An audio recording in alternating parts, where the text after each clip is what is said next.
You're listening to Season 4 of Straight Talk with Trevor. I can't believe they gave you another season, Daddy.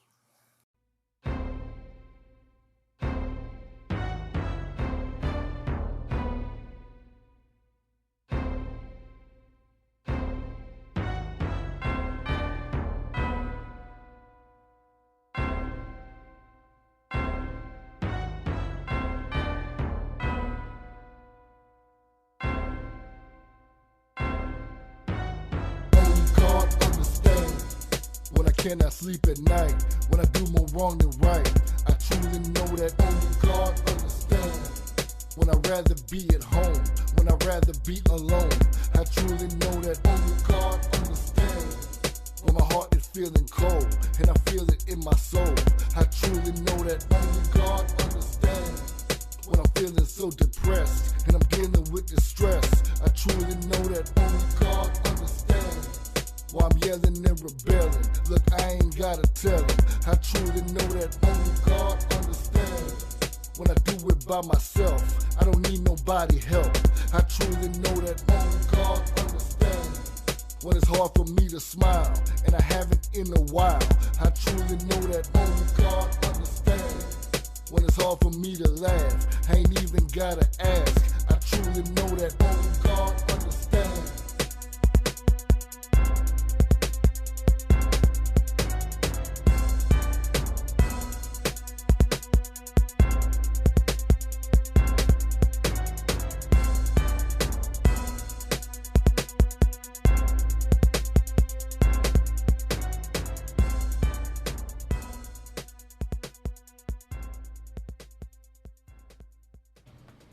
What's up, Straight Talk Society? This is your host, Trevor, and I'm back with another episode of Straight Talk with Trevor, the podcast where no topic is off limits.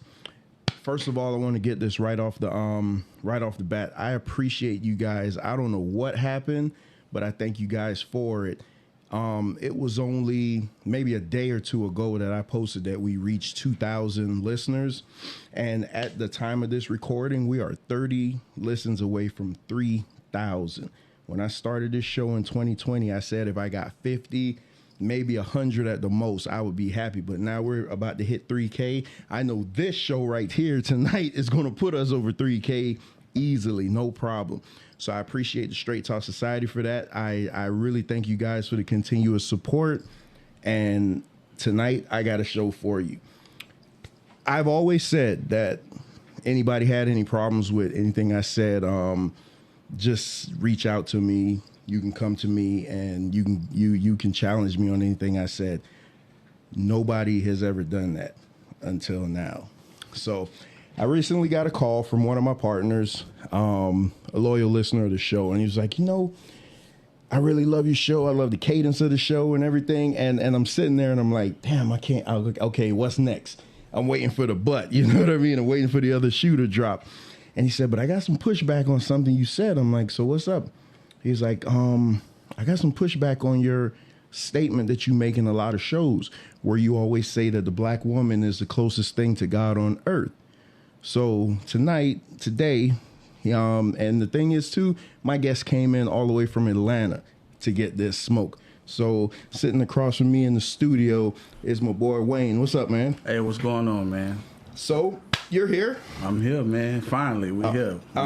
So you reached out to me because I know you're a loyal listener of the show, which I appreciate. Absolutely. And you said you have a problem with my stance. Now, I want to get this straight off the bat. I don't believe that the black woman is God. I never said that. I don't take that stance. Absolutely. My stance is that the black woman is the closest thing to God on this earth. Mm-hmm. And you have some pushback to that. But before we get there, because I know this conversation may get a little heated, because when brothers talk and there's alcohol pouring, it may get a little heated. That's just how it is. Yeah. So first of all, before we even do that, I want to know your stance first, and not even on the topic right now. You got a business. Let's get the business side out of the way first. Yeah. Let me know about your business, because I see you doing big things, and I love it. I love to see black people, black men on their shit doing their thing. So tell me about your business. My business is a dispatch trucking business. All right. The name of it is Red Line Logistics Solutions. What we do is that we get carriers, whether they have one truck, owner operator, or a fleet of trucks. And let's say they say, hey, listen, I just want to drive. We get a lot of carriers that say, I just want to drive. I need somebody to do my paperwork and the back office work. We handle all that. All right, and we don't do clients, man. We do partnerships. So when we get carriers come on our team, they come as a partner. We make sure we book their loads, make sure they get the highest loads, the highest rate per mileage. Because with gas, man, we can't.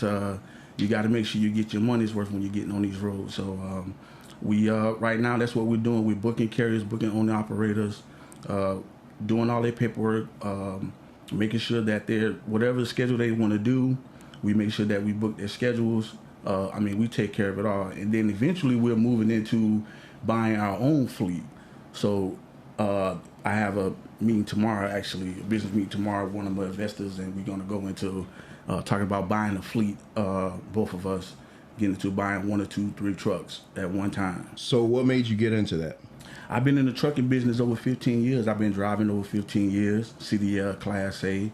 And that's one of the, that business runs the country. It's pandemic proof. Absolutely. I always loved it. And I always tell young men when I talk to them, if they don't go to college, if they don't know what to do, I tell them quick, hey man, get into CDLs, man. If you can, you want to pick up a trade.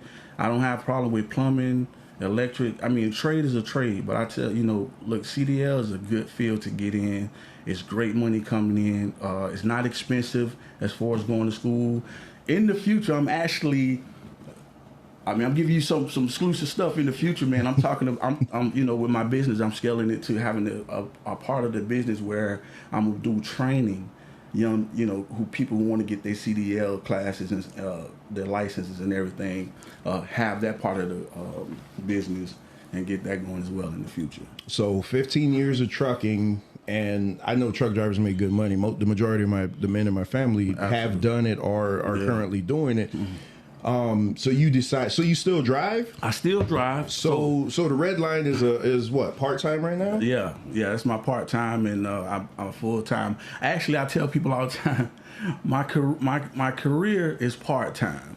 My life is full-time. That's my full-time job is my life. My career is my part-time, and eventually I will be walking away from my job to go into my full-time business. I'm looking to do that very, very soon. Business is going great. We're getting clients. Every month I'm getting new clients, and it's going really great, man. And if anybody want to check us out, go to We Keep You Rolling on IG or Facebook. That's We Keep You Rolling. It's all together, lowercase. And you can find us there on IG and Facebook.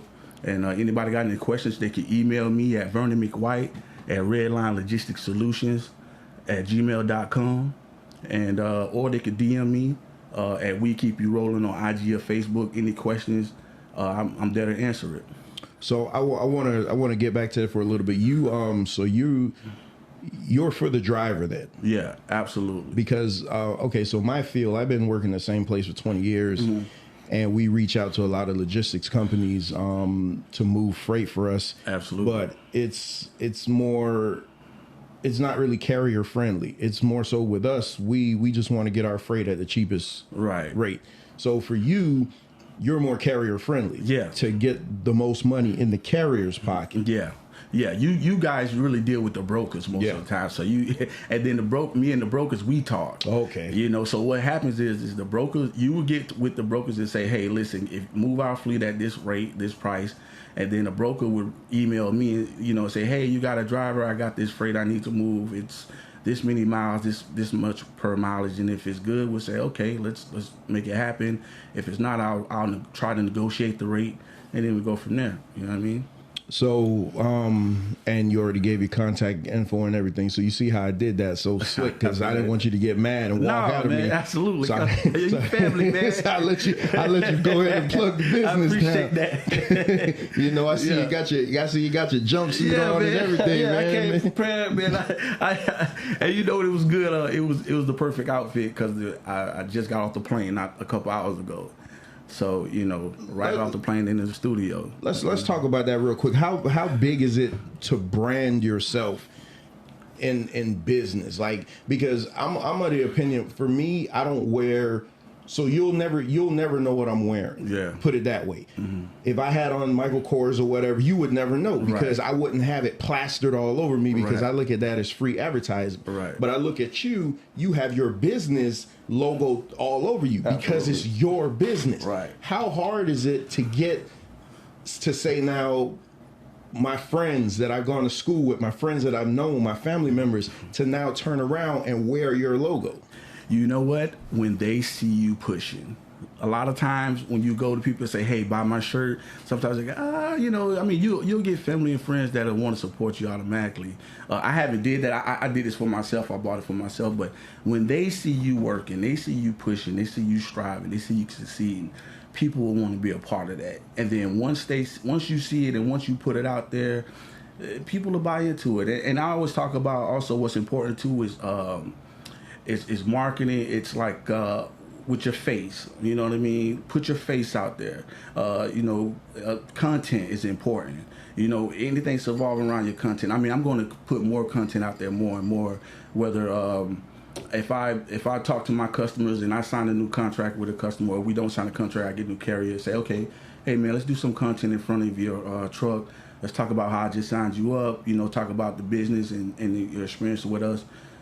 Pushing it that way. But marketing is very important, man. What do you do? Of course, social media. But I think putting your face out there, putting your brand on you is very, very important, man. And I forgot the word for it.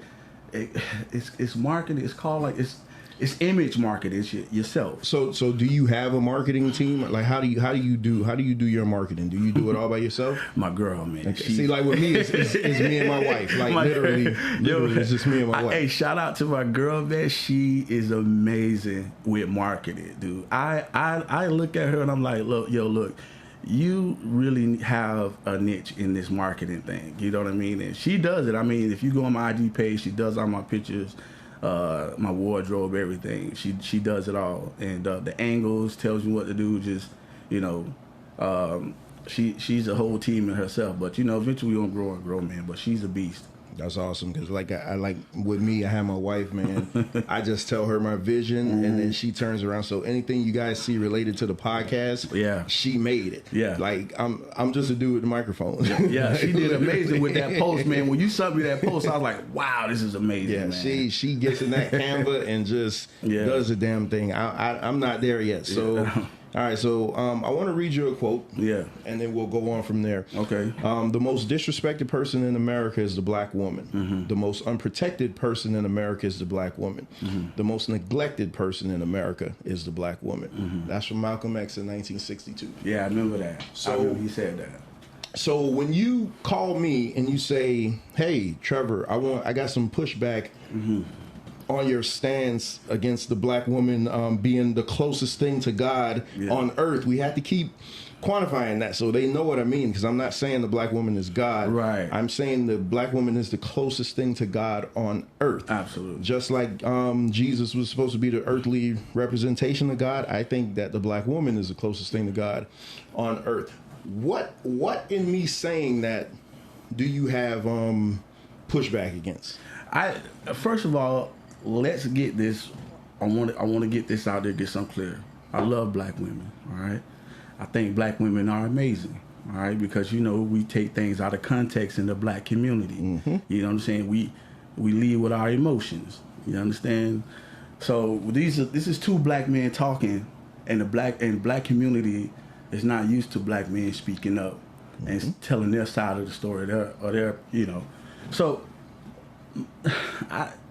my thing with that is the pushback to me is why you say that. Because I remember you said that we talked to you, said, well, because they work with less. I said, well, let's start for one thing. I said, well, as a black man, I'll say this. I believe the black man is the closest thing to God on earth. All right? The reason I say that, it starts from number one, we carry life. We carry life in us, right? And I put life in her, and she carries the life, right? But okay, go ahead. Could we? Okay, we carry the seed, but could we create a baby without her? Absolutely not. But could she create a baby without me? No, Exactly. no. I think it's medically impossible. But, Okay. but because I want to make it. I want everybody to realize because we have two different opinions, but I kind of think we're saying the same thing here. So why I call the black woman the closest thing on God is on earth, closest thing to God on earth. Okay. Is because let's look at it. Mm-hmm. So who's more disrespected on this earth than a black woman? Now, see, that's subjective. Because I know what you're going to say. I know what you're going to say. And this is what I'm saying. Look, I get the black woman's plight. There is a conversation to have. But you're telling me that the black man, most incarceration, suicide, homeless, okay? You look at history, lynching. Black men has been through it, man. Listen, talk to me. Talk to me. Black men is in charge of protection. Black men is in charge of leadership. If you look at the black home today or in the past, the statistics shows and the data shows that if the black man is not in the home, and we're talking about a thinking, logical black man, we're not talking about chaos, because we can have that conversation. That conversation goes both ways. That's my point. There's a balance to this conversation. But you said that the black man, okay, if a logical black man is in the home, the problem is when you look in the homes, they aren't. So now we have put women in a position that they were never intended to be in. Who's to say that? So here's the thing, right? So is that the narrative, or is that a fact? Because I think it's half and half. We have this narrative, man, that somehow that black men just walked out of family homes. That's ridiculous. I don't believe that at all. I think that's ridiculous to me. So I think that conversation, man, that we have to rewrite that conversation, because I think that first of all, we got to look at policies. You got to look at it in the 1960s. You got to look at the government pushing social policies like housing, Section 8, where black men couldn't be in a home. So, when you look at certain situations where the woman would say, well, I don't need you because I got the government, or do you would even have both agree. He would say, hey, listen, you know what? It'll be better for you if I'm not in the home, because we don't have the resources, the jobs around in the community. You know what? Go ahead and get that government assistance. Get the house over here that's best for the kids, and, we'll figure it out some other way. But that doesn't work for me, because that comes off as spineless. And I remember I saw this on the episode of Good Times where James's dad was like, the reason why he left was because it was one less mouth to feed. Mm-hmm. What about just being a fucking dad? Like being in the house, being a dad to protect your family. Even if you can't put forth the finances that you'd like to, why not just be there? If you have daughters, don't you think you being in the house with your daughters is better than you not being in the house with your daughters? Fair enough. But I mean, like I said, so what do you do? Look, because I mean, again, you got to look at the bigger picture, man. You had policies where black men couldn't get jobs, all right? You had resources taken out of the black community. You had drugs come into the black community. So, I mean, when you get the sacrifice he's making, I mean, he's saying, what, are we going to be out on the street and be a family? Or okay, put it like this. You got a black man that say, you know what? You got black men that'll go and be in the military away from their family for months, right? In the betterment of their home. He's not there, but he's doing what he have to do to provide for the family. But that's kind of different than the black man just hatting up and leaving. I'm not saying that's the case. I'm just saying that there's certain situations. But see, what we do in the black community, we judge black men by the worst of us. We got to stop that. Which is true. That's we got to stop that. True. So every example that we use, we want to use the worst scenario of black men. Oh, well, yeah, you just walked out away. Dude, that's not every situation. Again, I think there are certain situations. I think it's just a very subjective situation with this. I mean, but I do not believe, because I see it. I talk to black men. I'm a black man. I know black men. I know a lot of black men that didn't just walk out. I know a lot of black men who stayed and put up with things. I know a lot of black men that got kicked out. I know a lot of black men, yeah, they did walk out. But to just have this narrative that the black woman is the closest thing to God because of black men walking out on them. I don't think that's no. The black woman, again. So we're gonna go back there. I think also the black woman is the closest thing to God on earth, because if you believe the earth was created out of darkness, the earth was void, nothing was there, and out of darkness, the Creator spoke life. Yeah. Well, where do we come from? Out of the darkness of the womb. Everything that parallels creation is basically being lived through the black woman. How I see it. That's how you see it. That's how I see it. So you think we came out of the womb, how we was created? Yeah, I mean, where were we formed in? It said it in the Bible, right? You plant the seed. You plant the seed, but you're planting the seed in the darkness of the womb. So man wasn't made first. You don't want to go. I don't want to go biblical. Listen. I'm not a biblical guy. But I'm just saying. I'm saying if we because you go in there, you go in there. If we stick to let me ask you creation story. Okay. Adam was formed from the dust of dirt. Okay, all right. So but that wasn't your point. You're not going to biblical. You're just saying just who comes out of the womb. Because Eve is called the mother of all the living. So again, Eve is referenced in the Bible as the mother of all the living. Okay.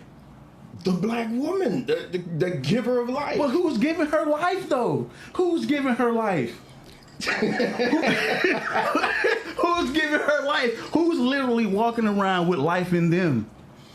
So I'm saying black woman, but you guys know I'm. Yeah, we're I'm B1. I'm black first, so I'm gonna always say that. Absolutely. Yeah. But just so I found out an interesting thing too, that a woman has all the eggs she'll ever have in her. So which means, so like my mother-in-law at some point had my daughter inside of her. Right. I mean, come on, man. So listen, okay. So here's the pushback to that, right? I could never stop having children. I could never stop reproducing. If we had an issue where this world had to be repopulated, right? And if you had 30 women and they was past the age of 40, 42, the chances of them having babies would be a little slim because of their age and that, you know what I mean? But I can still reproduce. I can still bring life. So your whole thing is just you're gonna always go to that seed. Well, thing. No, but I'm just saying I know a lot of people go to the woman and say, well, she carries the baby. Fair enough, but who puts the baby in her? Who does that? But also who protects her? Who builds the safe haven around her? Like who's protecting her when she's pregnant? But is that being done? Absolutely. You don't think so? So I just recently did a show with a family and I gotta get her title right. A marriage and family therapist, and I gave her a stat that 72% of black babies are born to unwed mothers. Yeah. Where's the protection? Why didn't the guy see enough to marry the woman? Why didn't the woman say, hey, before you put this baby in me, you got to make sure you marry me? Listen, here's the thing. Wait. Listen, I got to go through four things for her to say, okay. I got to convince her to give me her number. I got to convince her to take me out. It's her choice. I got to convince her to get her in the bedroom. That's her choice. I gotta also convince her to give me sex. That's her choice. I gotta ask her. I gotta get her permission to go have sex without a condom. That's her choice. I gotta get her permission to let off sperm inside her. That's her choice. Even when she has the baby, I have no choice whether she keep it or not. Sounds to me like you just kind of passing the buck. Wait. So I'm just saying. So you don't think the responsibility? The responsibility is both. Fair enough, but I get that. But I can't do anything unless she says what? Okay. She says okay. Fair enough. So right. So now you know you're gonna come off as a chauvinist. I'm not a chauvinist. Listen, I want people to listen. Listen, this is what we do in the black community, man. When black men speak out on their perspective, he comes off as misogynistic, a chauvinist, hater of black. I'm not none of that. People out there listening, look, my girl is black. My daughters are black women, girls, all right? My best friend, black woman, all right? Black women's all surrounded. The woman who raised me, black woman, amazing. One thing I will say, though, is my grandmother who raised me, all right? Black woman, she was married, her husband passed away, all right? I was very close to her. I got a lot of women in my family. But one thing my grandmother always understood and always expressed to me, even though she was a single mother raising children, raising her grandchildren, was the importance of a black man in the community and in the household. So, again, she never took anything away from black women. She never took anything away from black girls, period. But she always sat down and talked to me about how important it is that black men are in the community and the household, etc. Okay, so explain, because in our preliminary conversations, and before we had this show, we did have some preliminary conversations. Yeah. Something I don't normally do, but for this type of conversation, I thought it was necessary. Yeah. And I brought up the manosphere to you. Explain the manosphere to my guests, my listeners that don't know what that is. The manosphere, man, here's what I got from the manosphere. The manosphere is a space where black men can speak freely. White men, too. I want people to understand this because people think that, it's just black men out here crying about the black woman. And no, it's white men, it's Spanish men, okay? Just because you don't tap into this subject, you just get a lot of surface stuff from social media clips. Kevin Samuels saying something. I mean, you can cut the clip up and send it out there and, clickbait or whatever. I agree with certain things Kevin Samuel says, certain things I don't agree with Kevin Samuel, so I'm not this Kevin Samuelite or whatever. But the manosphere is basically a space where black men can speak freely without being called gay, without being called misogynist or, because listen, there has been a silence in the black community when it comes to black men speaking on their behalf, when it comes to relationships, marriages, relationship with their children. We don't think black men suffer for some reason. I don't understand that about our community. All right? And I think what's going on now, I think that because a lot of people have a problem with the manosphere of black men speaking out, it's because they don't understand the language, because they're not used to it. We're told to just be subservient to the woman, happy wife, happy life, give her whatever she wants to make her happy, but nobody ever talks about your happiness. Nobody talks about black men being happy in the relationship, in the community, nothing. You just work, you just provide, you do what we have to do around the house, and that's it. So what the manosphere is just telling black men, yo, you matter. And, there are black men who grew up, didn't have anybody to talk to. Didn't have anybody share their feelings because they was raised by black women or they were surrounded by black women. So, sometimes they couldn't even turn to games. They couldn't turn to football coaches. They couldn't turn into teachers. They had nobody to talk to. And the manosphere is where guys can just have a panel, man, where they could just speak their mind. And what's happening is that when black men are speaking and they're talking, they're like, yo, wait, You going through it too? You went through that too? They're sharing notes. Consciousness is getting raised. Like, yo, man, I'm going through this too. Yeah, my wife cheated on me. My girl cheated on me. So it's like, it is not even all about the black woman, black man. It's all about uplifting themselves. Hey, man, get in the gym or, scale your business. People think the manosphere is all women bashing. It's really not. It's really not women bashing. What it is it's helping you how to respond to certain things that women do. Or just to say, hey, man, listen, you matter, man. I love the manosphere. I actually do. I don't follow everybody on the manosphere. I follow a certain particular guys because.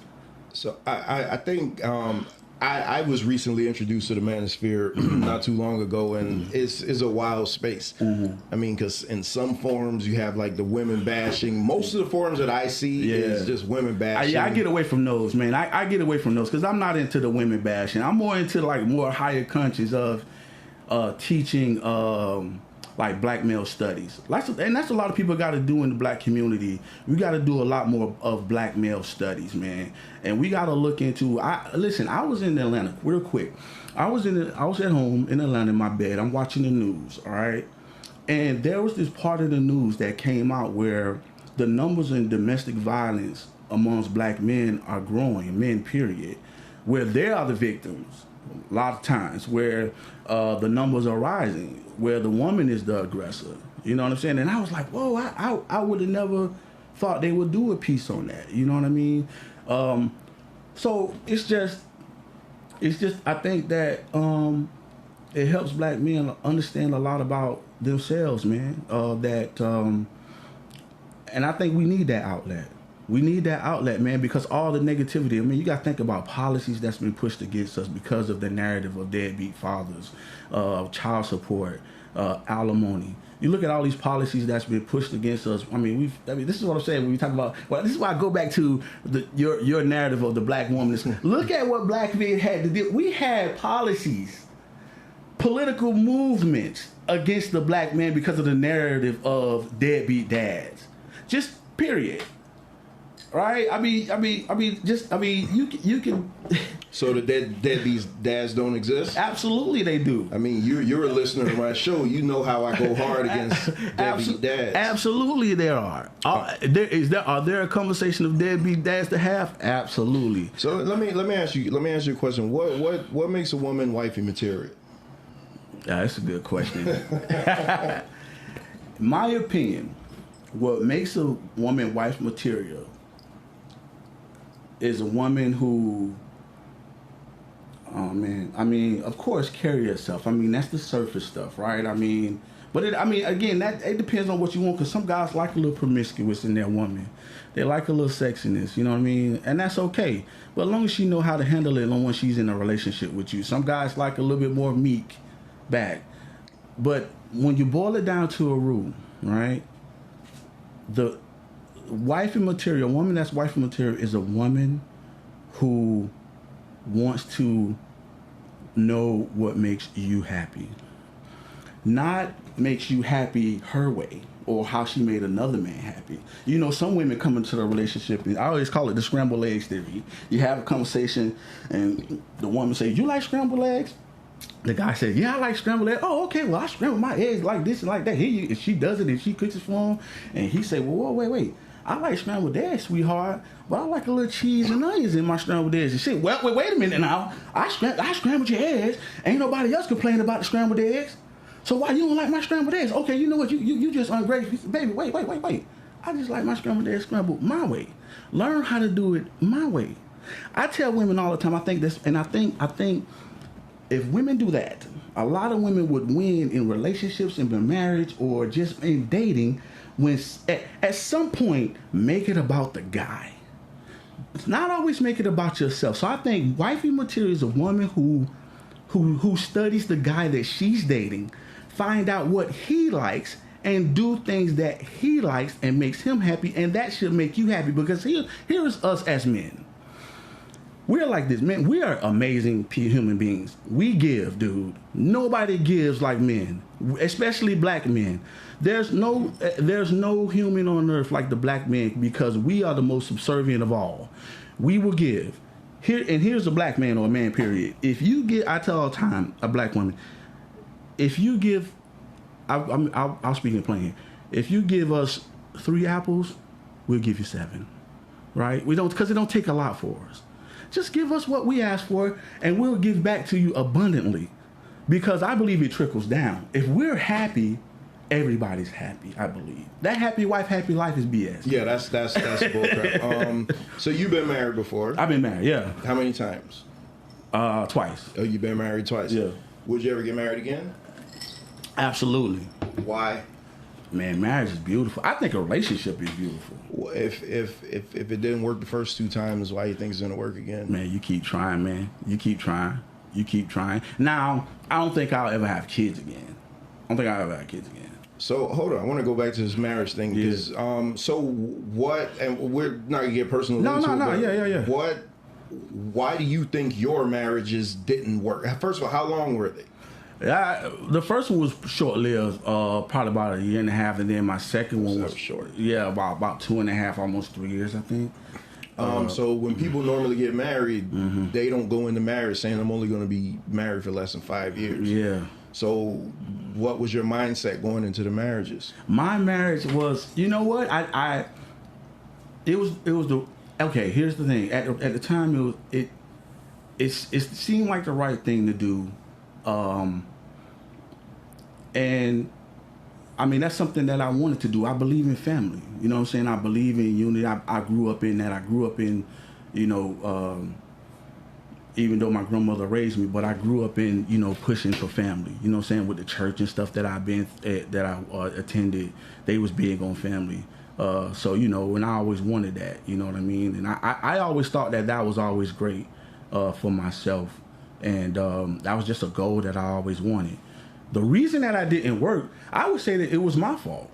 I would say it was my fault that it didn't work. I mean, if we talking, because there were certain things about the woman that I didn't understand, and I didn't know how to respond to. I was too immature to understand certain things about when woman's behavior and how to respond to it, and then also how to carry myself to keep myself attractive. You know what I'm saying? So I put it on myself. I don't point. I mean, of course. I mean, if I say, oh, he was, but no, I put it on me. You know what I mean? I'm shocked that you said that, just because a lot of men don't. A lot of men always like, oh, it was all on her. It was all her fault. She couldn't cook. She couldn't do this. Yeah, she was a terrible lady. Yeah, man. I mean, but did she have her issues? Absolutely. But at the end of the day, as a man, I'm the leader. I show the example. I was supposed to be the logical one. I'm supposed to be the strength. I'm supposed to be to have my emotions under control when she's out of whack with her emotions. So I'm the one that sets the example. I set the tone. And there was time, and those are times that I didn't understand how to do that. Now, I was a good man as far as I work, I pay bills, you know what I'm saying? Like that basic stuff. But no, when it just came to just understanding how to have a conversation, when it came to understanding how to, because what you got to do as a man, sometimes you have to teach. I don't want to use teach. You have to, because people get this way. I would want to say you have to sometimes like give a woman direction on how you want to be treated, and there's a certain way of doing that. All right, now you know you're gonna get in trouble. You know you're gonna get in trouble with where you're about to go. Right? You know that. No, I'm just playing out. No, but seriously though, no, it's no, man, it's delivery, it's timing, it's patience, right? And yeah, it's growth. You know what I'm saying? So I don't think I had that growth at that time. I wasn't ready for marriage. But again, it failed twice though. Yeah. So now you're in a relationship now. Yeah. A thriving relationship. Mm-hmm. What would you say to the person that would say why complicate it with marriage? Because we know that not all gotta say not all, but a lot of times we see, especially in our community, Right. people will be together 10, 15, 20 years in a relationship. Yeah. The minute they get married, it's over. Right. 1 to 2 years. Yeah. Why is that? Yeah. Like, I can't understand why marriage complicates things so much. And I always think that it's just commitment issues. Mm-hmm. So you mentioned about when I asked you about wifey material, you said a woman learning how to please their man. Mm-hmm. You understand how that could sound kind of crazy, like, because now my women, they're gonna be like, well, what about me? Absolutely. Well, here's the thing. But I was saying it comes back tenfold, right? I think it comes back tenfold because I think a lot of times, man, there are so many men that are women too, but we're talking about men. There are a lot of men that are in marriages that are unhappy, dude, not getting sex. Let's talk about Go ahead. the unhappiness in marriage. Yeah. Because again, one thing I really love about what you said to me, you said that the reason you like the podcast is because it gives a voice now to whereas we never used to have these platforms to discuss things. Never did. And now we have a platform where we can get the word out to say, hey, this is how I'm feeling. Right. So I talk to a lot of married guys and I hear it a lot. Like, dude, I'm not really happy. Yeah. Like, I've given her everything that she wanted. Yeah. But now what about me? Exactly. And that's my thing, man. Like, and women should promote this. Women should want men to have conversations and to speak their minds so we can communicate better.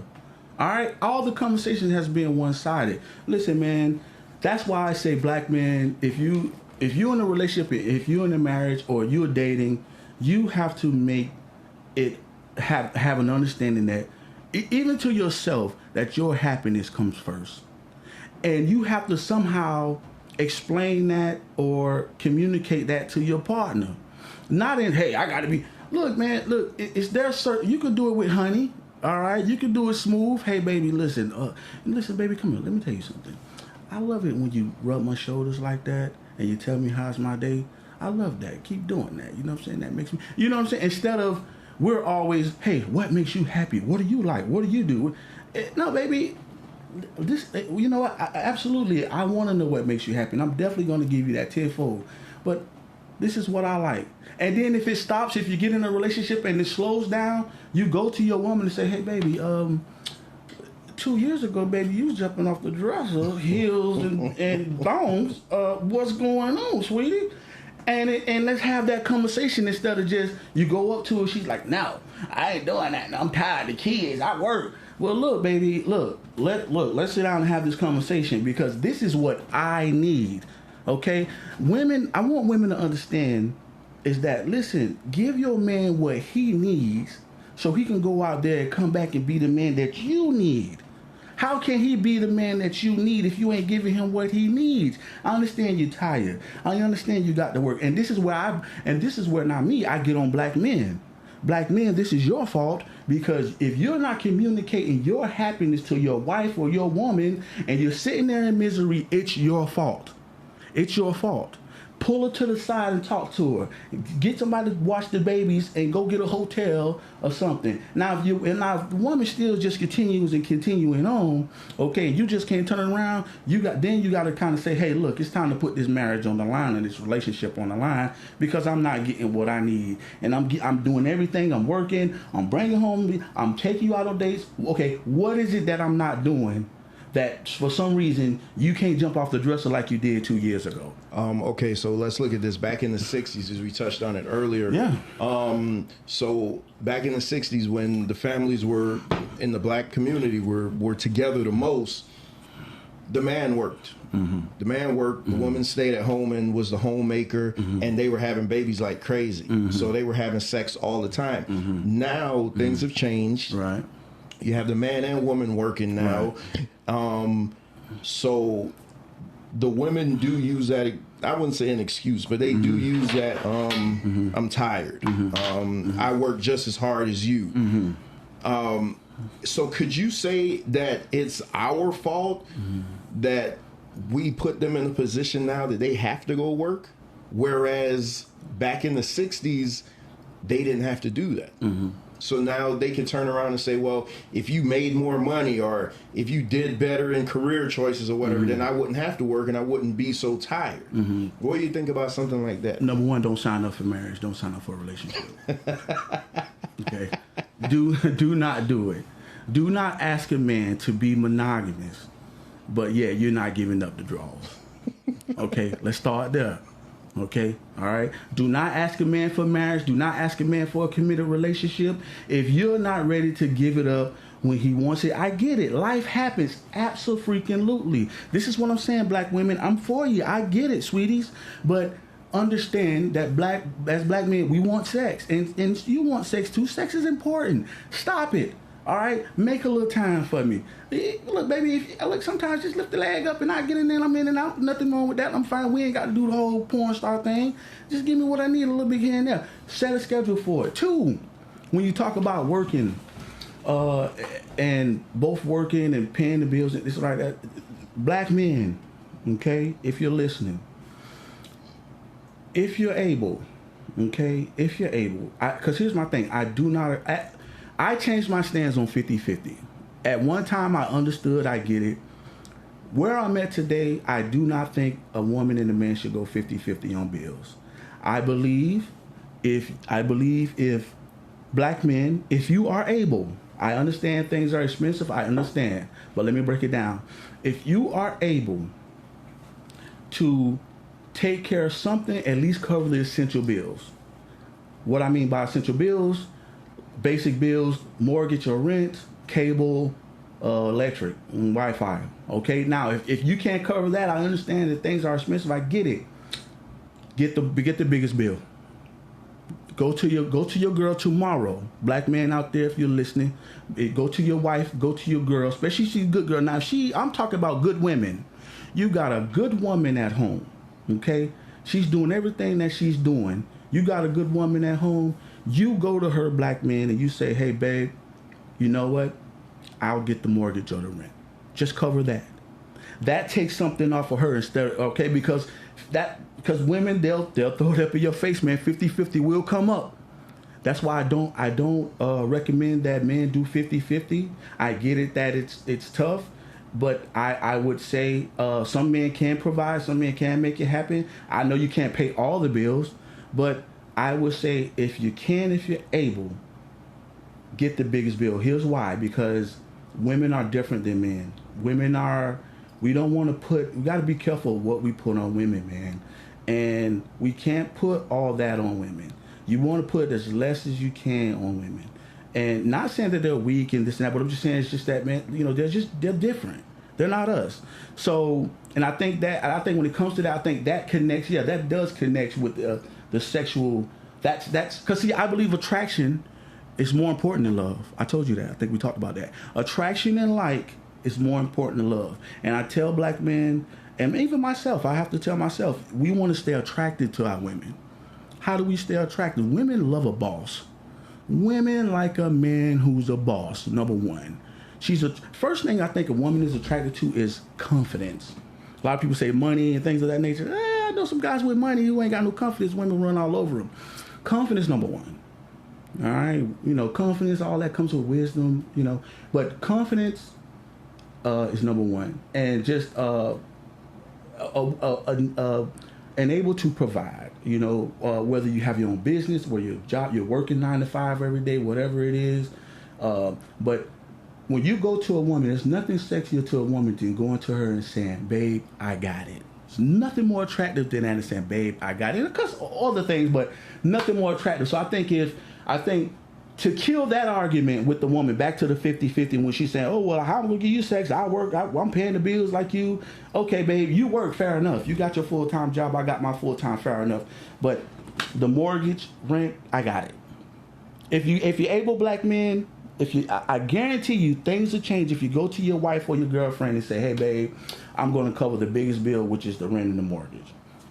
And go from there. So now you have a reputation of being not so kind on women. Who told you that? I just say women in general. I'm not going to call any names. That's my reputation. But when I hear you talk, you don't say anything so out of the way, because I'm sitting here and I'm trying to be like, okay, well, what the hell am I going to ask him next? Like, what? Like, man, I thought we was going to be more of an argument. Yeah. I'm trying to see. Man, I love black women, man. Yeah, I think black women are amazing. I think sometimes they think that we don't love them when we don't stand for all their bullshit. Exactly. So you got to understand, in the black community, if you ask the average black man growing up, or if you talk to a black woman, if you talk to a black woman, or if you talk to a black man, and growing up, they'll say, hey, 9 out of 10 times, what did you hear people telling black boys? How to respect women, how to treat women, how to be good to women, open up the door, protect them, right? You ask a black girl, you see what they tell black girls. Watch out for the men. Don't let them in. It's all dark. It's all bad.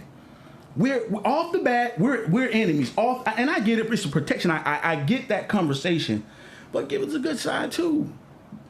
Black men are not all horrible. Are there a percentage of us that got to get our shit together? Absolutely, and there's a conversation to have for that. But is there a conversation with black women, percentage of black women need to get their shit together? Absolutely. Let's have that conversation. Now, here's what we're missing in the black community when it comes to a relationship between the black men and black women. Okay, 1, social contract. We need a social contract. 2, checks and balances. We're missing it. Checks and balances. The conversation is just too one-sided. Okay, everything's the black man's fault. Black woman does everything right in a relationship with her children, everything. It's one-sided. Look, I'm not saying that black men there's a percentage of black men that don't need to get their shit together. But there's a conversation of black women who cheat on their husbands, who manipulate men, who screw black men over, who screw black men over from their children. And I believe it's right down the middle, if you ask me. If you ask me, I believe it's right down the middle. So that's what I'm saying. Like let's just get rid of that conversation. All right, you know what we're going to do? We're going to pause right here, because when we come back, we're going to have that conversation. Stay tuned for part 2 of this conversation with Wayne. Don't go nowhere. We'll be right back. If you haven't heard about Anchor, it's the easiest way to make a podcast. Let me explain.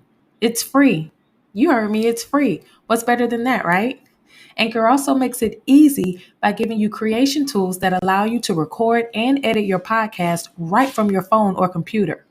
Anchor will also distribute your podcast for you, so it can be heard on Spotify, Apple Podcasts, and many more listening platforms. Best of all, you can make money from your podcast with no minimum listenership.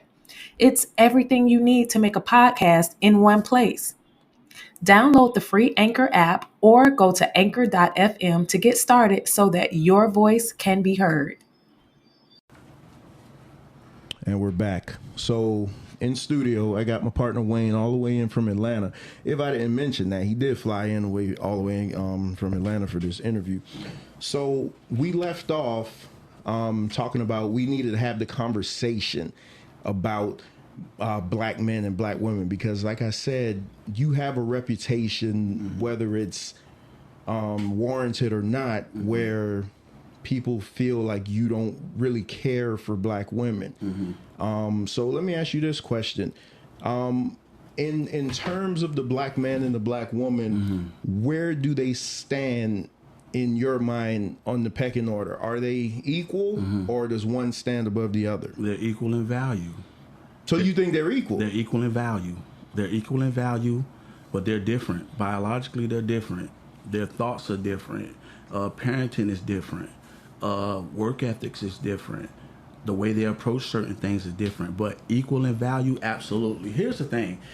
I I don't know where that comes from, but like I said, man, if you know me, blacking in black women, like I said, my best friend is a black woman. My some of the biggest influences in my life are black women. My 3 grandmothers was amazing in my life. You know what I'm saying? All were married to my grandfathers. My father's mother and father were together till they both passed away. Again, I understand the importance of black women. Listen, man, I love them. I think they're amazing. Some of the smartest human beings on the earth, bro. You sit down with, some of the stuff that they do and say, you're like, whoa, you know what I mean? My point is that, but it's just that we can have the conversation about how amazing black women are, and they are. But it's somehow we don't know how to have the conversation about how great black men are. We get judged by the worst of us, and everybody knows how to have that conversation about how black men ain't shit. But it's like, I get that conversation, but there is a conversation about a group of black men that are amazing fathers, amazing husbands, amazing boyfriends, amazing in the community. You know what I'm saying? Amazing brothers and stepfathers, and I'm just saying, it's just like, why can't we have more of that conversation?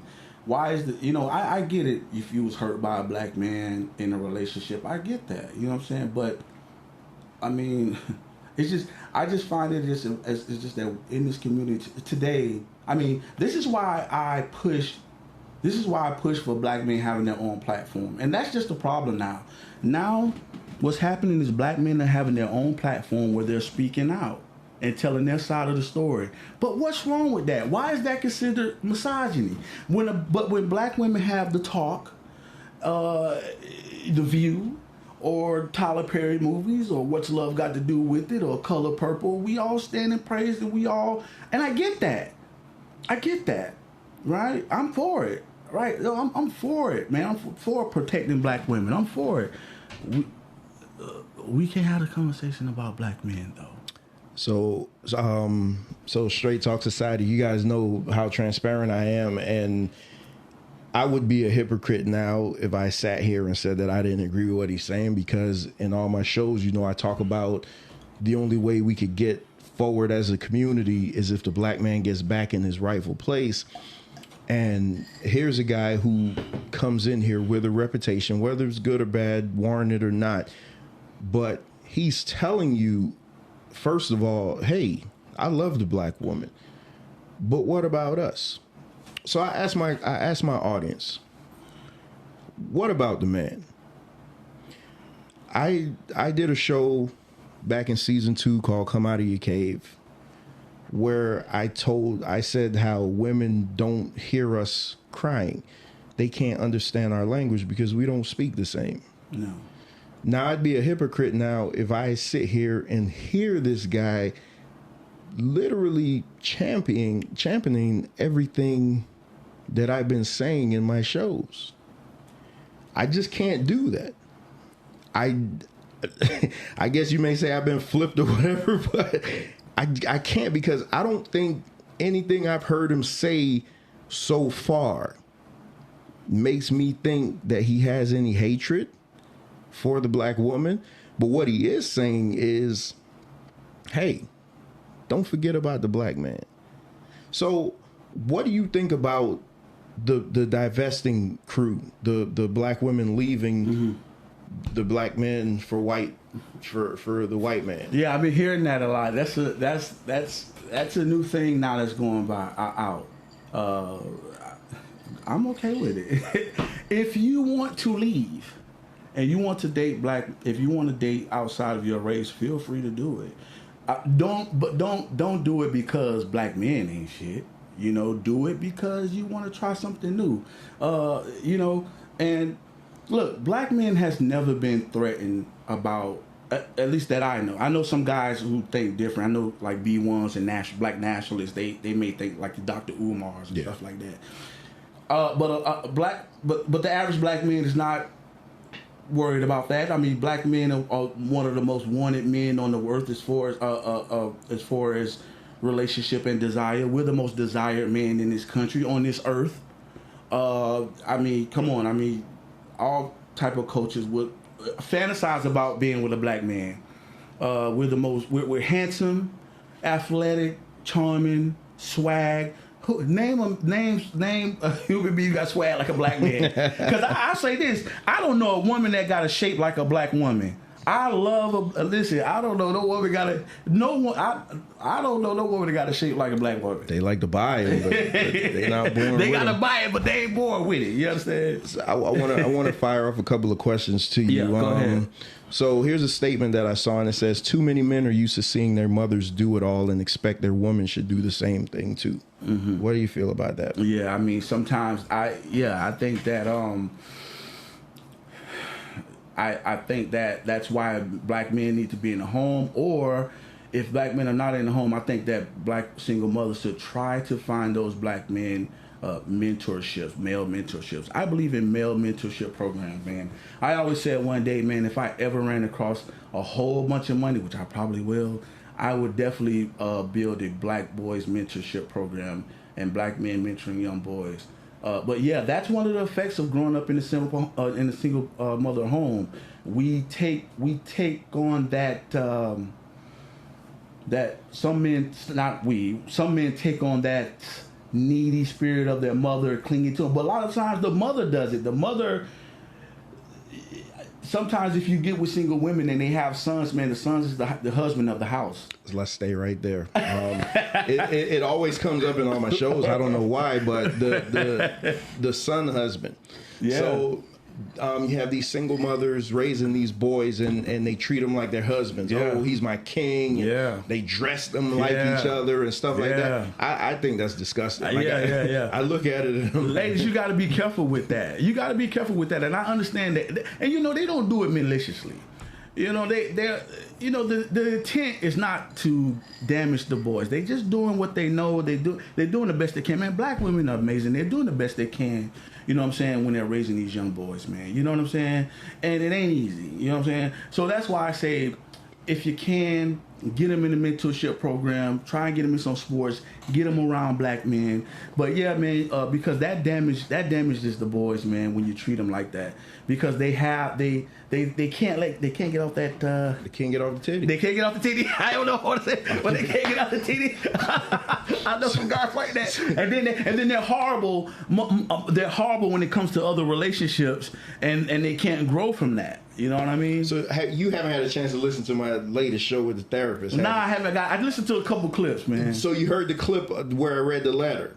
I didn't get to that. I gotta get to that. Oh my God! I wish you would have heard it. You told me she's fire, man. I'm gonna go check it out. So here's another statement: a woman needs a man who has the capacity to help her stop being super, so she can finally just be a woman. Yeah, we are the woman with her emotions. I read this book. It's the ways of a superior man. All right. And he said in the book, it was a part where it said, like, when the woman and her emotions are like the ocean. They're east, west, north, and south. They're all over the place at times. Sometimes it's calm, sometimes it's wavy, sometimes it's choppy. And the man has to be the canal to guide that. We have to be that guidance in her soul to not put so much on her. Look, man, sometimes dude talk, right? If I'm talking to men, right, it's like, yo, we gotta almost talk. We almost have to stop women from sometimes driving the relationship off the cliff, right? How so? Because they're emotional, and sometimes it's our guidance and our patience that, because if you put too much on them at work, the kids, then, like I say, some men, because they don't know, they're putting so much on the woman, she don't want to have sex. She's not communicating to him. So we have to be that, we almost have to be that therapist to him. We got to be therapists. We got to be emotionally available. We got to be able to communicate. We got to be so much in a relationship and a marriage, man, to guide her out of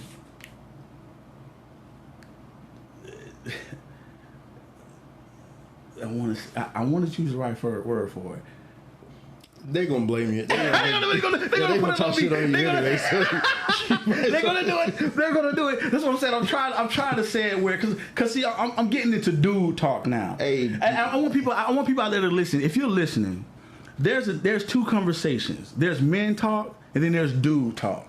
So some of this is dude talk. You know what I'm saying? That you might not that women gonna listen to and just chop it up as they're not privy to this type of conversation. So I'm giving you dude talk right now, and they're going to interpret it as something else, because women, and I'll say this, they interpret things different, right? There's this joke that this comedian do. He's like, hey man, my girl say, if you could be any animal in the world, what would you be? She said, I would be the lioness, queen of the jungle. And she said, well baby, what would you be? He said, man, you know what? I'll be an eagle. I can fly all over. I can walk on land. I can change different air sceneries, and I can just fly all over. And the woman looked at him and said, oh, so what you saying? You don't want to be in this relationship no more? He said, no. Like, you heard that? Is that what you got out of that? You know what I'm saying? So, and that's what I think about the manosphere. The manosphere, it like help guys to understand that about the woman's nature, man. It's like, you know, like, nah, baby, that's not what I was saying. Not what you said. And it's like, okay, let me help you. Let me explain that to you. So let me ask you a question. Yeah. You read a lot of books, and I admire that about you, because I remember I'd always see you posting these different books. So what's some of the books that like help you get to where you are? So you're from 2 failed marriages. But now you're getting on track as a man. In your 40s, men normally tend to get more career oriented. You know, we start looking at the second half of our life. Mm-hmm. So what books have helped you really change? Like what? Because you always talk about mentorship, and I want to get back to that before the show is up. But just give us some titles that helped you. Ways of the Superior Man. I forgot the Art of Deities or something like that. Ways of the Superior Man. I think Charlemagne the God pushed that book a lot too. That's a great book when you want to understand female nature and being in a relationship with a woman. That explains it down to the T. Another book that I love, man, Rich Dad Poor Dad, was an amazing book. Trading in the Zone was a good one for me too. Trading in the Zone. Even though it talks about stocks and investments, but at the beginning of a couple of chapters, he talk a lot about understanding, like, because I look at it like the dating game. It's like, yo, when you're out in there and you're in the dating game, you got to understand what comes with it. You know what I'm saying? And if you don't understand what comes with it, if you're too emotionally attached, just like in stocks, then you'll never get ahead in it, because it's unpredictable, just like dating in the dating world, you know. But so Trading the Zone, Rich Dad Poor Dad was good for me. Ways of Superior Man, and there's one more that I like. Race and Economics by Walter E. Williams. That was a great one too. That was great. That kind of taught me the history of black folks, and a lot of conversation. A lot of that will tell you a lot about black men and their sacrifice, what they did for their women and children. When you talk about the labor wars, I mean, black men was taking over the workspace because they was doing the same work as white men, but charging less. You know, and a lot of business owners was taking them. And it's like, all right, come on. And I mean, these white men would wait outside, and this happened like in the 1914, late 1800s. And white men would wait outside after those black men get off of work, and they would literally have a battle where they'd be killing each other, you know. And that's when they brought in the licensing. They brought in the licenses and said, okay, well, in order for you to be a bricklayer, you got to have a license. Well, guess what? Black men can't get licenses, and that's when the union came about. You got to be a part of the union. So it tells a lot of history about the sacrifice of black men, and economics is dope. Yeah, I think us as black men, we don't read enough. We don't. I agree. I push that. Yeah, we don't go outside of just what we see on TV. Like one good thing ever since I've been doing this show, my TV watching has become less and less and less because I had to do more study for topics. I don't want to come off like an idiot. You know, I got to do more research on things. Yo, YouTube is great too, man. I listen to when I'm in the truck, man. I listen to a lot of lectures. A lot of lectures of a lot of intellects, man. A lot of educated guys that I follow. I love, man. Yeah, fellas, there's a tons of resources out there. It's for you guys, man. It's a lot. Stop. You turn the music off. You can Absolutely. turn the music off for a while. Listen, I always listen tell to some real stuff, man. I tell black men this when I talk to young men. Two things I would say. Listen, man. If you can, if you're able, the first thing you should do is live alone. All right, if you can. I tell young men this: get your own place. Learn how to be responsible, take care of your own bills. You know what I'm saying? You know, and women should want that. Ladies, date a guy, ask him, have you ever had your own place before and lived alone? I'm not saying that every guy that hasn't is bad, they maybe had a roommate or whatever. I'm not saying that. But at least you know that he'll understand the basis of responsibility and taking care of bills. And I'll tell you another thing, too. There's no teaching like spiritually when you're alone as a man, and read books, man. Read books. Live alone. All right, for a little bit, and then get into a relationship. It'll help. I am having a hard time here trying to. I got another question for you. Go ahead. So here's a question from someone that says, why do some men feel the need to diminish women and to take the credit away from them? I don't. You know, is it really diminishing them though? I mean, is it just saying, hey, I don't know why. I mean, when we have that conversation, why does it go there? Why does it say we're diminishing black women? Why isn't it saying, well, we came a long way as well? What I think is why I think honestly, black women are just waiting for a big thank you from us. Just to say, you know what? Thank you for filling in the gap for all our shortcomings. Thank you for taking up the slack where we fell short. They want that from black men? Yeah, I think they want a big thank you. Because when I see a question like this and it's saying like why do we take the credit from, like, what credit? Yeah, but who's taking credit from black women? I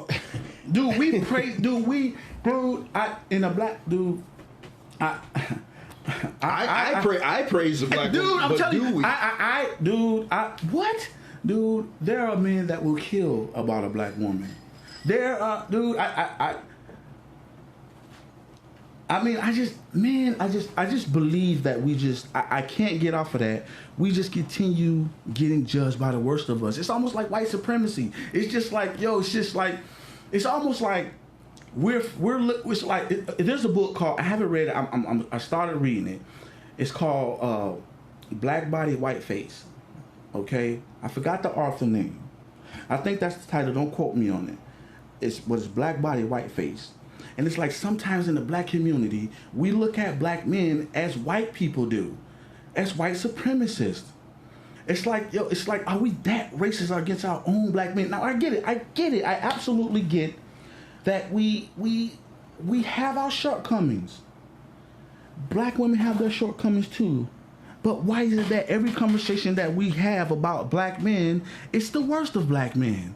But there are black men that you know. There are black men that I know. And I'm not just talking about I know black, look, man, I know black men that are, I live in Atlanta, which is black Mecca. Bro, when I go and take my girl out, there are a bunch of black men taking their women out on dates, bro. There are black men that are, dude, where I work at, there are black men in there working, and they're working in the name of their women and their wives and children, bro. Married, family, children in college. This is what I'm seeing. Black men are building businesses. Dude, you want to see police? Dude, you go to Atlanta, dude, nothing but black police. I mean, I get it, but I'm just saying, man, if you want to see black Mecca, you want to see black men doing anything, just go to Atlanta. You don't even have to move there. Just go to Atlanta. And man, look, my doctor is a black man. My dentist is a black man. All right, you know what I'm saying? I mean, black, and blackity black. Now, so, you know, but I think, and I totally agree with you, because we were at a brunch earlier, and I even mentioned to my wife, I was like, you know what? I'm looking around. I said, I love this. So many black people, couples, our age, just out in this scenery, this setting, enjoying one another. We're not at the club. No. We're not doing foolishness. But we're out rubbing elbows with the high society. Absolutely. You know what I mean? Just out enjoying life. So where do we hold one another accountable? Because I look at it this way, and as I hear you talk, in my circle of friends, I can honestly say there's no deadbeats in there. There you go. Because I wouldn't allow a deadbeat to be in my circle. Same with me, bro. So why aren't we holding one another accountable to that standard? We are. I think as black men, we are. I think as black men, we are talking more to. I think we are doing that. I just think, look, it's like the news.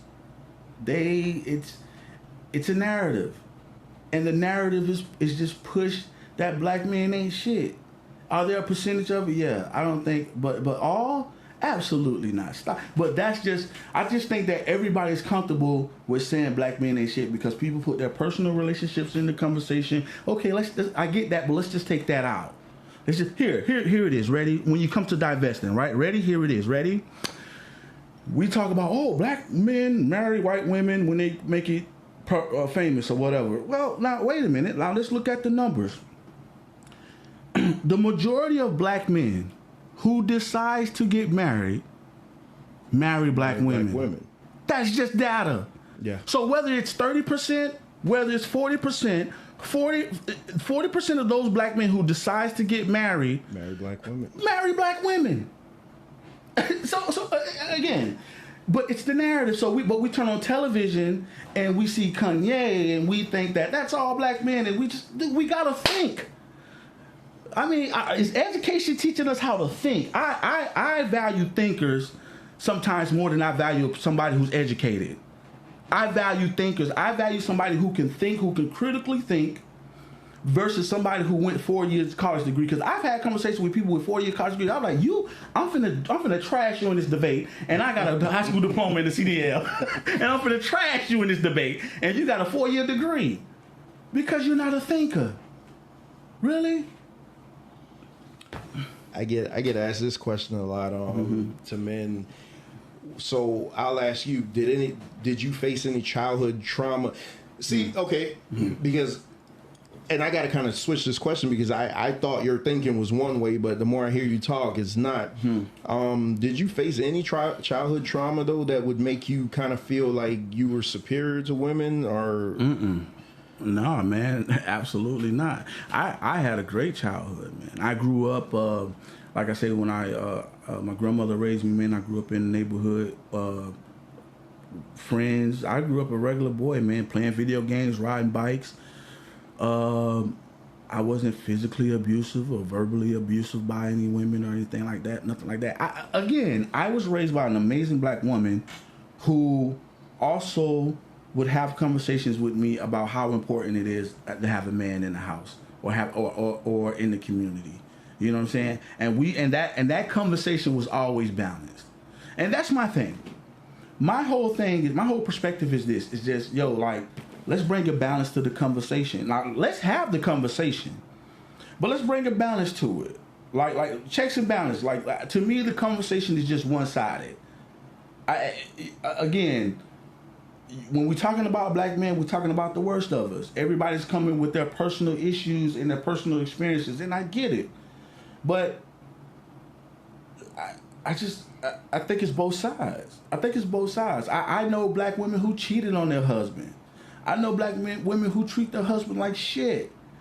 I know black girl who was in a relationship with black men treated. I know black men who I've been on the phone with black men called me crying in tears. Tears, bro, about how he was treated. So this is what I'm saying. And I guess that because of who we are, maybe, I guess that we're men or whatever, I guess it's kind of like, it's not, I don't know if it, again, I just think that the language is They don't understand the language, so it's unfamiliar to them now that black men are speaking out. So it's easy to chop it up as, oh, you just hate black women. No, let's just have a conversation. Stop that surface shit. That's that surface level thinking. Let's get away with that. Let's get down to brass tacks and let's have a conversation. Leave your personal experiences out of it. I mean, we can have the conversation too, but let's bring it back, because I believe that's how we're gonna fix it. If we're going to fix this relationship, if we're going to fix this thing between black men and black women, we got to balance the conversation. Like I said, we got to balance the conversation, social contract, checks and balances. And look, black men got to be able to communicate about their issues with you, and you got to be able to listen. And then you can you can express your frustration with us, and we got to listen. And let's just have the conversation. So, do you believe in do you believe there's such thing, first of all, as toxic masculinity? What is toxic? This is the toxic masculinity, narcissism. That's, to me, those are words, those are phrases that's thrown out there to not have the conversation. I think those are terms that are thrown out just to dismiss a person. You know what I'm saying? Now, are there guys that are just toxic? But I mean, sometimes, like, look, man, I've talked to guys who came out of relationships that was butthurt, and everything was, man, I hate, and I get them like, yeah, man, like that's a rage that you have. You got to get through that. But I understand your hurt. Same thing with the black woman. I hate that she been hurt by a black man. I hate the black man. Baby, I get it. Like, get it out. But okay, let's get past that. Now let's have a real conversation. Let's have a conversation, all right? Like, what happened?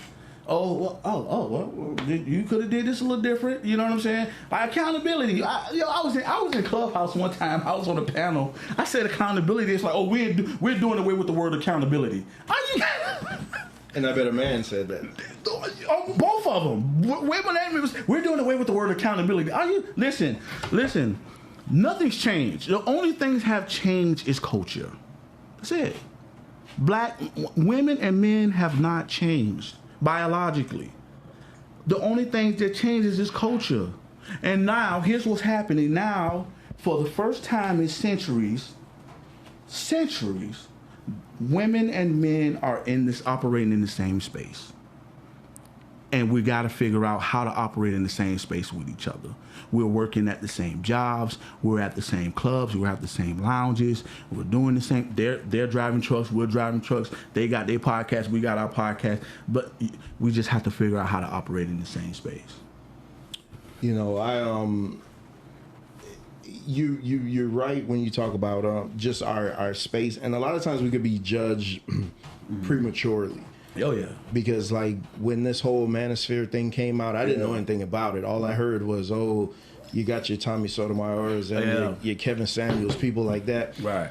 And I kind of ran with what I heard people saying about them before I actually listened. And then when I went and listened, I'm like, well, wait a minute. He's not saying anything different than what I say on a daily basis. It's just like now we have this this platform. Mm-hmm. So I want to, because when I do these shows, especially when it's going to be a show like this, I have a focus group that I'll send the topic out and say, hey, this is what it's going to be. Mm-hmm. Send me some questions. Right. So I got a plethora of questions for you. But so here's another one. This is really a statement. So it says, I think by now women have proven to have more than what it takes to be able to be on top, to be able to be in positions they were not allowed to be in the past. So when you hear a woman say something like that, what like I know the person, so I don't want to just jump on it. But what do you think about something like that? Yeah, I don't deny that women wasn't given they was given different opportunities, or not the same opportunities in the history of women. I would not deny that, and they are doing their thing, man, and kudos to them. I love it. You know what I'm saying? I mean, proving that they can do it. I just think the culture has changed to where it's different now. I think. I mean, it's tied to so much to just give a surface level answer, but it's like, I mean, because so much was tied into that because times have changed. But kudos to women, kudos to black women. They doing their thing, they're doing it, and there's no pushback on that. I agree with that. They lead in new entrepreneurship. They're doing their thing, man. They're the most educated. They're graduating more. Yeah, the graduation rate is higher. Yeah. Look, man, they're doing their thing, man. I champion it. I love it. So here's another one. Women are the multitaskers. Mm-hmm. Women wear so many hats, Mm-hmm. physically go through more than men, yet manage to handle it all. Now, I'm just assuming the physically go through more than men part is childbearing. I'm gonna come off like the monster now. I don't see what they physically can go through more than us outside of the childbearing. Yeah. But again, it just seems like this is a cry to say, tell us thank you. Like we respect you guys, like I don't know. I mean, you guys know my stance on the black woman. I mean, it's even been people even say that they admire my relationship with my wife, just not even because they don't know what goes on behind the closed doors, but they admire the fact of how I always put her on a pedestal. So I mean, and I think with you, what I heard was always you don't do that. Like that was the way you came in here. So I'm like, okay, no, come on, man. Like, look, dude. I'm in a relationship, man. My girl's amazing. You know what I'm saying? Like, my girl's dope. So, I mean, I have no problem with putting her on a pedestal. What I'm saying is, don't forget about yourself. Like, here's the thing: what we do in the black. We have such a visceral hatred for black men in our own community, and I don't know why. I get some of it, but I don't think that's the whole story. And I just think that we've heard so much of one side story all the time in movies, politics, podcasts, TV shows. It's just been one sided. And now black men are like, to me, what the manosphere is, what your platform is, what Kevin Samuel's platform is just black men say, whoa, hold up, wait a goddamn minute. Wait a goddamn minute now. All right? We standing in the paint too. We enduring shit too. Now, we don't speak for the goofy motherfuckers. We don't speak for them.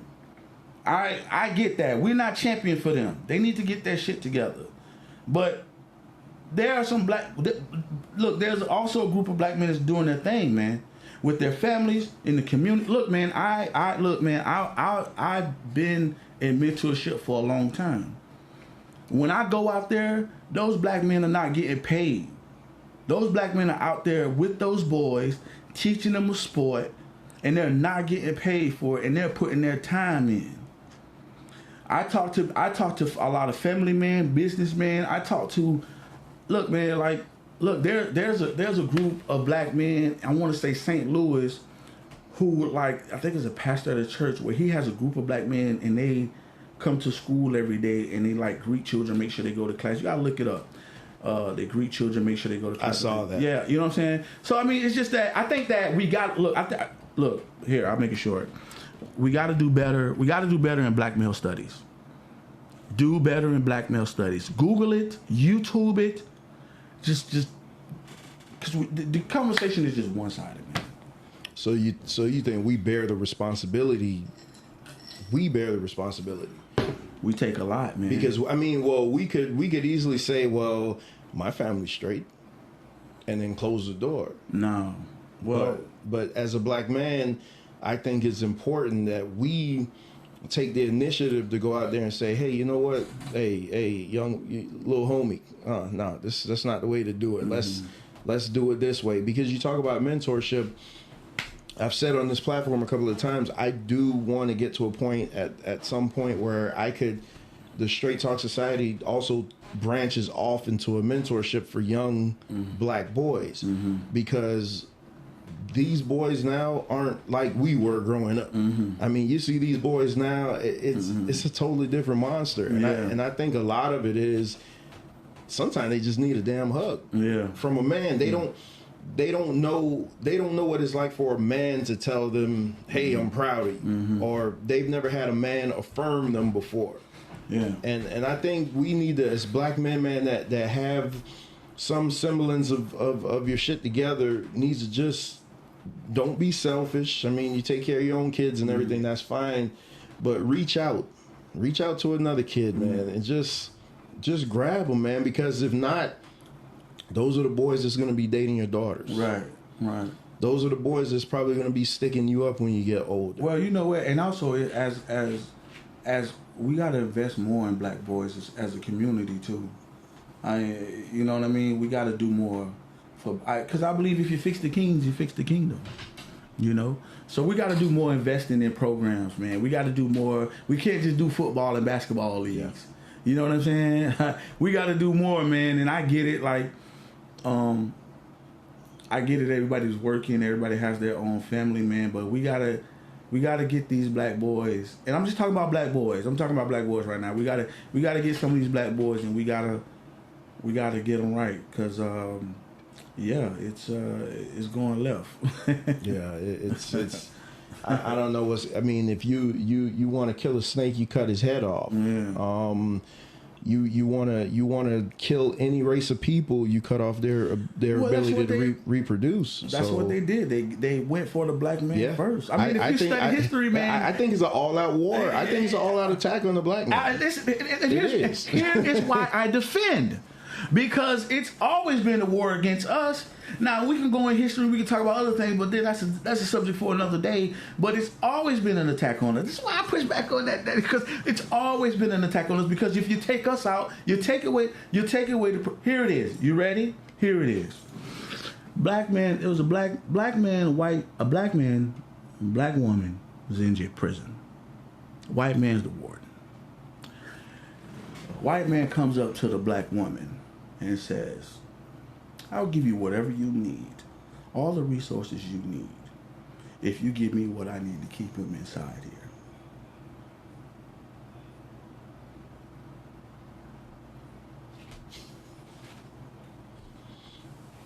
So they brought housing, food stamps, Section 8, feminist movement, abortion. All right.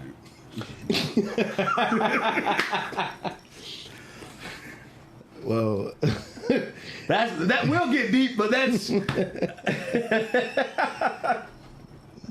See, I told you I was looking forward to this one, man, because I didn't know how it was gonna go. You know, I thought maybe it was gonna be a little contentious, but it's not. I mean, it's.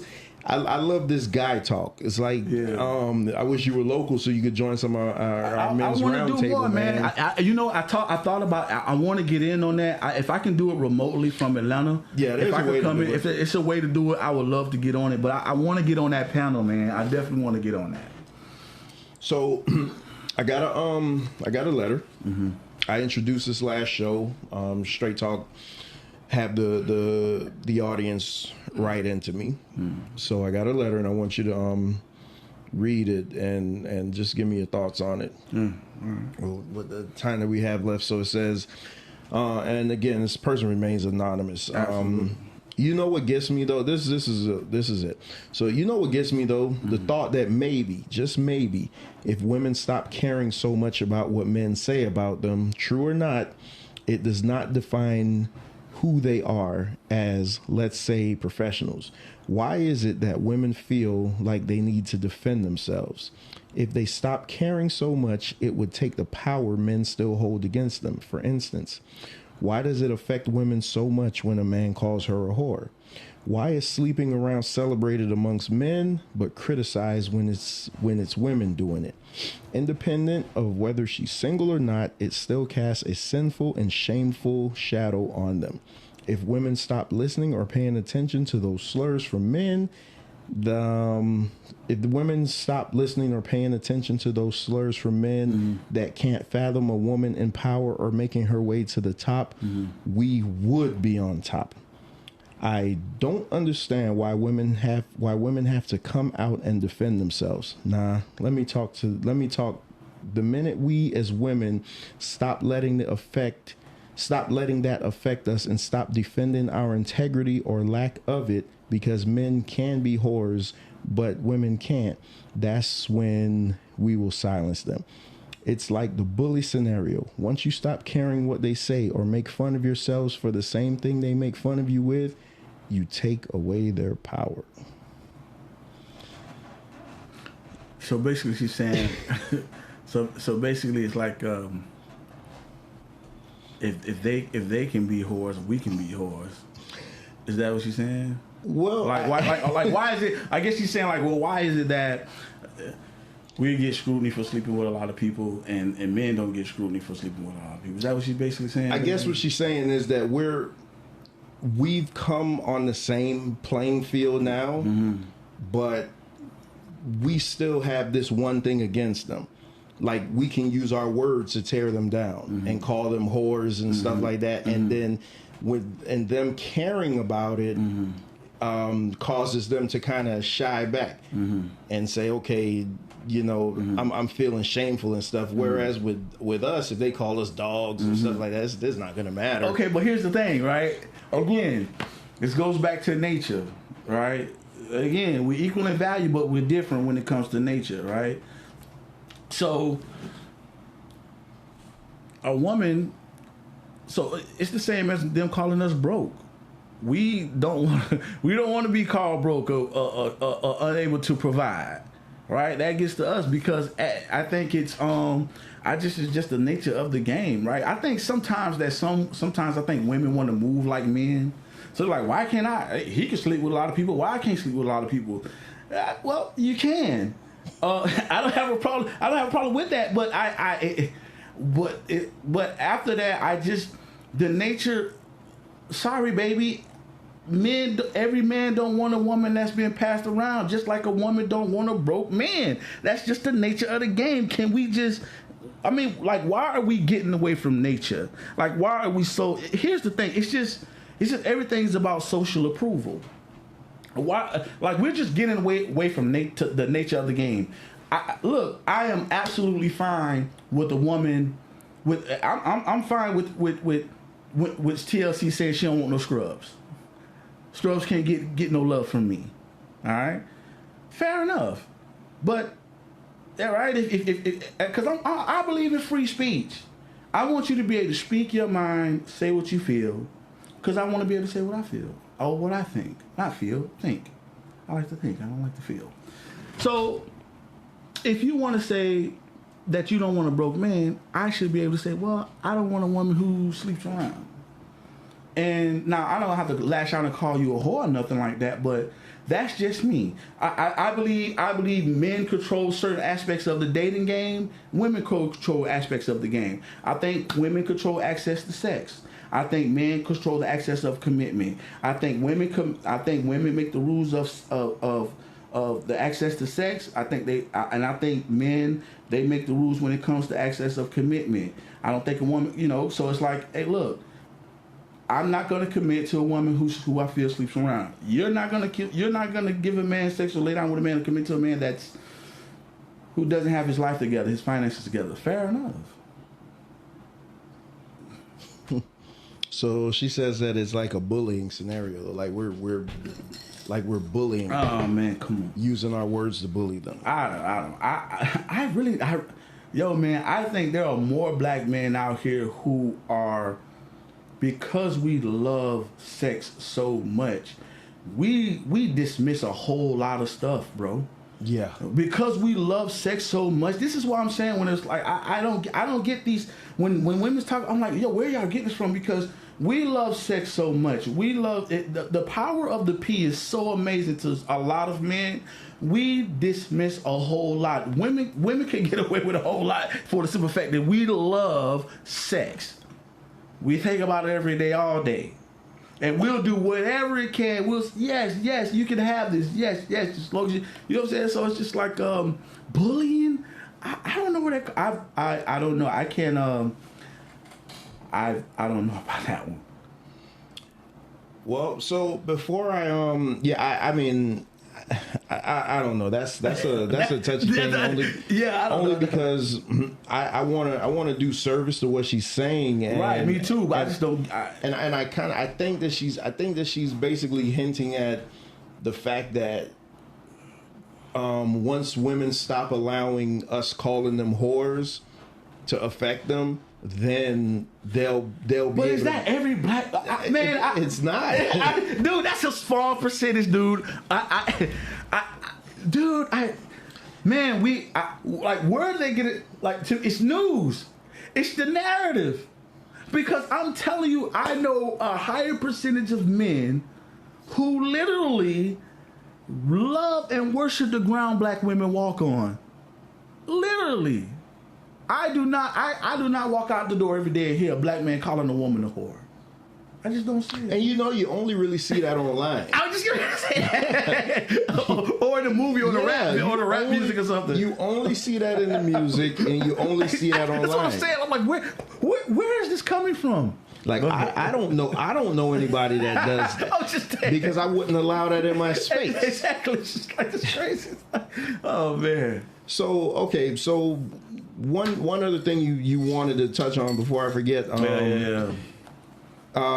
We did a show a couple of weeks ago about relationships, and one of my guests mentioned being vulnerable. Yeah. And you had some pushback on that. What's up with that? Hey man, shout out to that guy.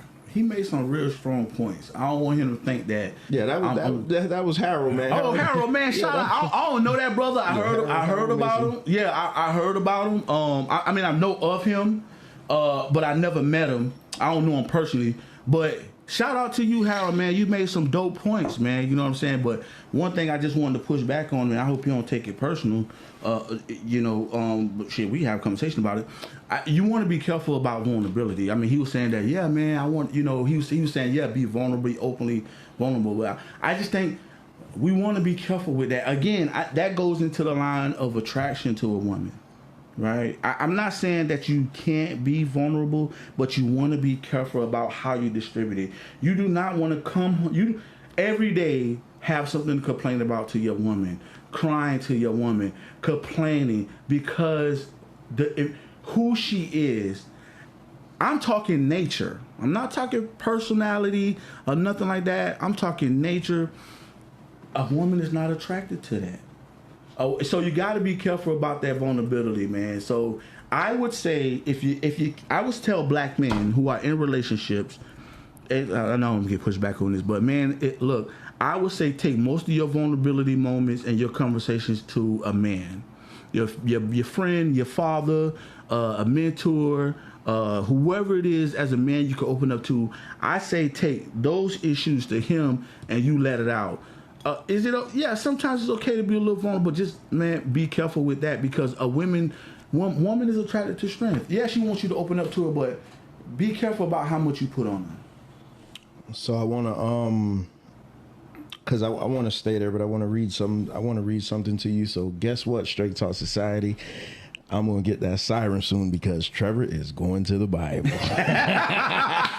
So let's go to the book of Genesis where creation started. Amen. So Genesis, the second chapter in the 24th verse says, therefore shall a man leave his father and his mother and shall cleave unto his wife and they shall be one flesh. Verse 25 says, and they were both naked, the man and his wife, and were not ashamed. So in this creation story, we see that the man and the woman were both naked before each other and they weren't ashamed. You listen to my show more than 2 episodes, you know that I believe the Bible is a book full of allegory that teaches us a bigger story. The nakedness that I see here represents the vulnerability between man and woman. So what's wrong with being vulnerable? Completely vulnerable. I think the nakedness represents honesty. I think you should be honest to your woman, right? But vulnerability, coming home every day complaining about, oh babe, always complaining about your job. And I can't take it no more. Women don't want that. Women, you don't want that. You don't want your man complaining and whining about everything and coming to you, baby, you hurt my feelings when you said that. She was like, oh, this guy is, you know what I'm saying? Women are attracted to strength. Attraction, is more important than love. If we focus on, listen, when I talk to black men, even myself, when I'm working on myself, it's about being attracted to my woman. It's about attraction. Women are attracted to strength from a man, his confidence, the fact that he got it. Nothing is attracted to a woman than a man who she knows, I don't have to be his mama. I don't have to pull my titty out and put it in his mouth. That is attraction to a woman. Understand what rap is. Rap is nothing but confidence. That's all rap is. Rap is just confidence talk. And women love women. Why do you think women that's a whole nother segment, Pookies and Rabies and thug boys, bad boys. Why do you think women love bad boys? It's the fact that they have a certain confidence in them where it's a warrior. You understand what I'm saying? So it's I'm not saying don't open up to your woman, but just be careful about how you go at it. I rather you go to a man and open up more to him. I think when it comes to the Bible, I think the nakedness is honesty, faithfulness, commitment. That's the nakedness, in my opinion. That's how I interpret that. So, we're going to end right here. Shit, man. I mean, I think this has been a tremendous show. Just like I knew it was. I thought maybe I would have a little more pushback than I did, but I don't. I can't, and I'm not going to create tension where just for the sake of the show. It's not. I mean, I just think it's two dudes having a open and honest conversation, which I think is more needed in our space. Yeah, we need circles where we can go and say, hey, homie, I need to talk to you. I got a problem. Can I talk to you? Can you listen to me? Because there are some things we can't tell our woman. Exactly. And I just think I appreciate Wayne for coming in and doing this, man. Anytime I want to do it again, just let me know, man. I think this conversation was fantastic. And hell, I think this might be the longest show I've ever done. But it didn't seem long. It went back fast, man. So we still at surface stuff. Yeah, we surface level, man. We probably get 5 parts out of this. But in closing, anything else you want to leave with? Just give that number again to the red line and all that. Yeah, man. So the email is Redline Logistics Solutions. I'm at Vernon McWhite at Redline Logistics Solutions at gmail.com. And also, I want to give my number, the business number out. It's 1-470-322-9757. That's 470-322-9757. Dispatching. We giving the best rates. We do all the paperwork, so you don't have to. All you have to do is just roll, man. That's it. We take care of everything from there. Hey, thanks for having me. And again, I don't want anything to get misunderstood, man. I love my black women. I support y'all all the way through. I love my black men. I support y'all. All I'm saying is, hey, let's just have the conversation, and I think we just need to bring a balance to the conversation. That's it. And I think that's what I'm going to name the show. Let's just have the conversation. Well, Straight Talk Society, you've been listening to another episode of Straight Talk with Trevor, season 4. Can't believe it, but we're in the 4th season. Congratulations, man. And I thank you guys, because like I said, it was only a short time ago that I was posting that I had 1,000 listeners, and I think we're, if not by tonight, I'll probably be well over 3,000 right now. And I truly appreciate it that you guys take the time out to listen to this show, man. I hope it's very informative to you, and I hope you are entertained. So in closing, I leave you with these words of wisdom. Always seek out the truth for yourself, because if not, you'll fall victim to other people's interpretations of them. And with that, I say peace.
If you can't get enough of Straight Talk with Trevor, be sure to like our Facebook page.